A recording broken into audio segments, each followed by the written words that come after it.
By the time January's dust settled in the village, the Brotherhood was no longer a team but four strangers with memories. Where there used to be shared jokes and jollof, now there was silence. The streets hadn't seen them together since Zubair's name was called on that festival stage.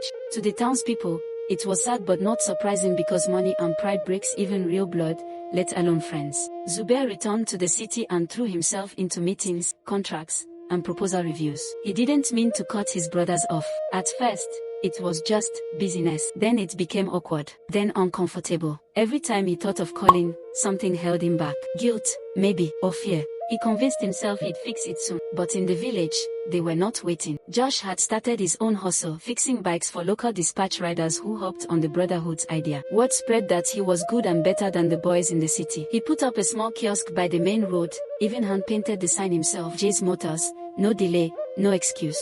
But inside, he was bitter. The idea had been Zubair's, sure, but it was their execution. It stung to know people now called it Zubair's business. Every time someone brought it up, Josh just smiled tightly and changed the subject. Worse still, people were saying he was jealous, saying he wanted the money for himself. Kingsley tried to stay neutral. He was the peacekeeper, the mediator. But even him was starting to crack. Ever since the fallout, his poultry farm had been struggling. His suppliers raised prices, and his biggest customer in the next town cut ties without explanation. He suspected someone had poisoned his mind against him. He didn't want to believe it was Zubair, but in the village, success made people suspicious. All it took was one comment, one cold greeting, and stories would grow wings. One day, he saw a little delivery bike in town with the Brotherhood's logo on it. He followed it until it parked near Mama Chi's shop. He recognized the rider, one of the boys they trained during the pitch preparation. "Who sent you?"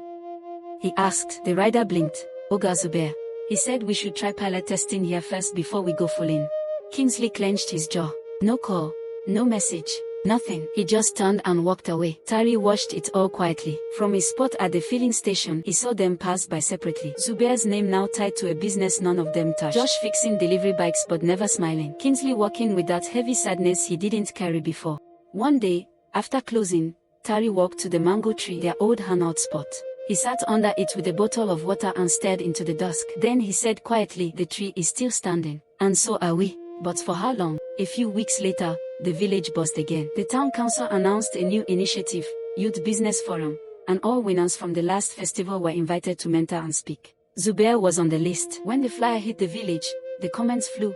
"Mr. Brotherhood himself, hope he carries his team along this time, or has he forgotten them too?" That night, Zubair couldn't sleep. He called Kingsley. The line rang out. He tried Josh, switched off.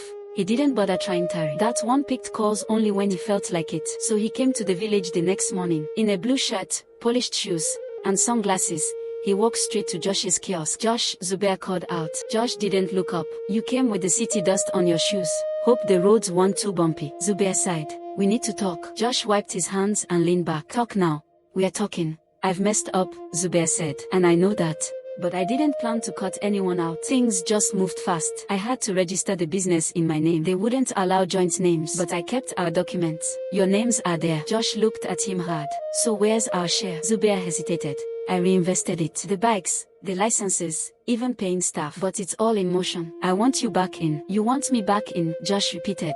"Not we, not us, you." Zubair opened his mouth, but Josh waved him off. "Go and finish your youth forum. But don't bring apologies wrapped in contracts." Zubair left, tail between legs. Later that day, he tried Kingsley. Found him outside his coop, feeding chickens. "I never meant for it to become like this." Kingsley sighed. "You remember what we promised at Mama Chi's?" Zubair nodded. Kingsley looked up. "Then act like it." That night, as Zubair sat at his late grandfather's house wondering how everything had gone so wrong, a knock came at the door. It was Tari. He walked in like smoke and sat on the bench. "You're not good with people," Tari said plainly. Zubair didn't argue. "But you're trying," Tari added. "You just don't know how to listen." "I want to fix it," he said.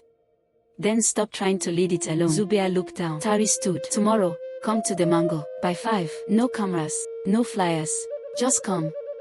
The next day, as the sun leaned low, the mango stood tall like an old witness. One by one, they came. Josh first, with grease still on his fingers. Then Kingsley, arms crossed, cautious. Then Zubair, looking humbled. And finally, Tari. There was silence for a while. Then Zubair cleared his throat. I don't have grand speeches. I came here because I miss my brothers. The business isn't worth anything if it costs us. Kingsley spoke next. We are not asking for the money. We are asking for respect. You went ahead without us. That hurts. Zubair nodded. I know.